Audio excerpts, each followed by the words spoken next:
Goeiedag en welkom hier by Inspireer. Lekker om saam met jou te kuier hierdie week, terwyl ons gesels oor leef in die oomblik. Hoe kan ek en jy in die oomblik leef, veral hierdie feestyd waarin ons ingaan. En vandag spandeer ons 'n bietjie tyd aan Filippense 4 vers 6 tot 7, bekende stukkie. Paulus is aan die woord. Hy sê: "Moet oor niks bekommerd wees nie, maar bid oor alles. Vra alles wat julle nodig het van God, terwyl julle hom ook dank vir alles wat hy doen. En God se vrede, wat meer is as wat 'n mens kan dink, sal oor julle harte en gedagtes die wag hou, omdat julle aan Christus Jesus verbonde is." Wow. So Paulus gee eintlik vir ons die resep, die oplossing. Hoe raak ek en jy ontslaaf van bekommer, angs en vrees? En hy sê daarso, hy sê dit is om konstant tyd 'n gebed te spandeer, dit is om alles te vra van die Here. Nou, daar's 'n rede hoekom hy hierdie sê, want dit steel ons vreugde. En ek en jy in hierdie feestyd, daar's soveel mense wat reeds nou al sit in top oor Januarie. Ek praat nou die dag met 'n vriend van my en hy sê vir my, ons is reeds agter vir ons produksie van volgende jaar. En ek kom agter dat sy kop is al reeds in Januarie. Die probleem met dit is, dit kom steel die vreugde en die vrede by die huidige oomblikke. En ek wil amper hierdie vir jou sê en by jou vasmaak, ek en jy kan onmoontlik nie vrede hê en vreugde hê en die oomblik geniet en leef in die oomblik as my gedagtes reeds by volgende jaar is. My bekommernisse is dat ek is reeds agter. Dis Christus wat sê in Matteus, laat môre vir homself bekommer. Hy sê môre kom met sy eie bekommernis. Hy sê fokus jy op vandag.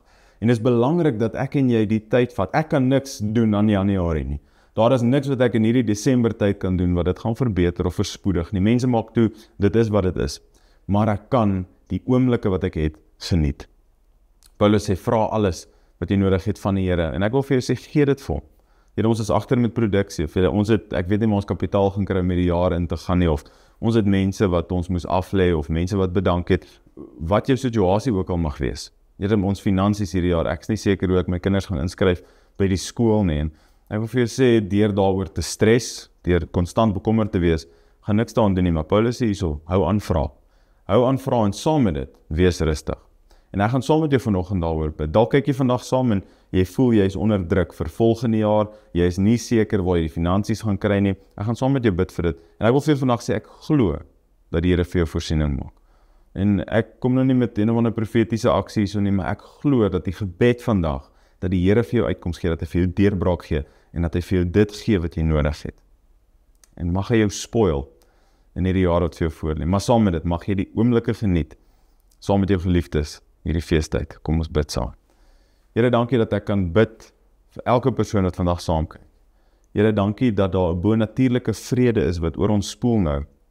Ek bid, Here, dat ons die wete in ons harte vasmaak, Here, dat U is in beheer. Saam met dit bid ek vir elke persoon wat nou saamkyk, Here, wat sit met 'n stukkie angs, vrees en kommer oor 2025. Here, ek bid dat U vir ons nou al reeds voorlegging maak, Here, dat U nou al reeds ons paaie gelyk maak. Ek bid, Here, dat U ons vooruit sal gaan, dat U ons sal seën. Ek bid vir elke persoon wat vandag kyk, wat in finansiële krisis is. Here, dankie vir uitkoms. Ek bid vir elke persoon wat nie seker is hoe hulle volgende jaar gaan ingaan nie, vir uitkoms, Here, vir deurbraak, bonatuurlike voorsiening, bid ek oor elke persoon wat vandag saam kyk, Here.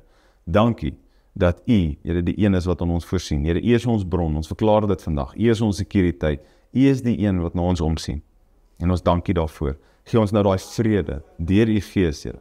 Mag ons leef in die oomblik, soos wat ek weet, Here, U van ons verlang. In Jesus naam. Amen. Dan gaan jy saam ons kuier, jy moet 'n fantastiese dag hê, sien jou môre weer. Totsiens.